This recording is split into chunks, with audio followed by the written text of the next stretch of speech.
Hi, hello! Sana'y happy kayo at dahil deserve kong umuwi, tara, samahan niyo ko. 5:40 AM pa pala ang flight ko, kaya 3:30 pa lang ay nagpahatid na po ako. Walking distance lang naman galing sa amin papuntang airport, kaya nilakad na lang namin. Sa Davao nga pala ang drop ko dahil bibisitahin ko yung mga kaibigan ko. At ayun na nga, na last call pa nga ako. Hindi man lang ako nakatulog sa eroplano. Sobrang sakit ng ulo ko talaga. Finally, jud nakahugpa na jud ang Davao. As in, sakit kayo kong ulo, bye. Nilakad ko pa nga mula sa loob ng airport palabas para makapaghanap ng jeep. Nahihirapan pa nga akong hanapin yung pedestrian lane. Sa ilalim lang pala. Kaloka. Buti na lang talaga. Tinulungan ako ni Manong Guard. Hindi ko na kasi kaya mag-taxi, kaya nag-jeep na lang ako. Dito po kasi nag-work yung dalawang friend ko sa Davao. Nami-miss na raw po nila ako, kaya dinaanan ko na lang muna. Kawawa naman sila. Friends ko na po talaga to sila since high school pa lang.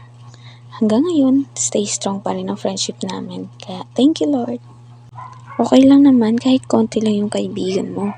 As long as totoo ang mga ito sa'yo. Sa dinami-dami nga ng pinagdaanan naming magbabarkada, mas pinatatag pa nga kami nito. Itong kasama ko nga pala ngayon, yan si Kyla, tawagan namin Ayla. Di ko rin alam na imbento lang yan namin eh.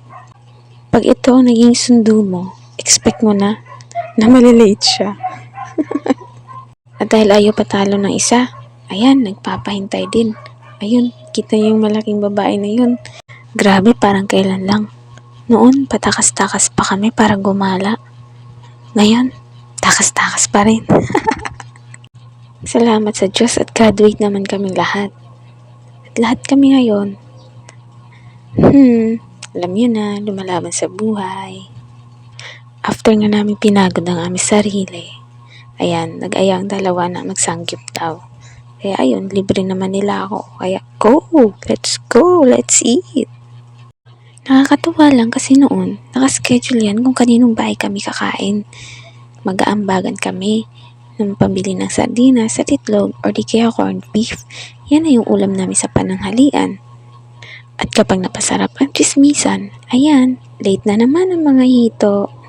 Pero mababait po kami ha. Sa katunayan, owner nga po kaming lahat eh. Hindi nga rin kami makapaniwala. Dati, kapag may pinaplanong gala, 1 week before pa lang, ay dapat nakapagpaalam na kami sa mga magulang namin. At kapag hindi kami pinayagan, magagamitan kami ng mga pangalan namin sa bawat isa.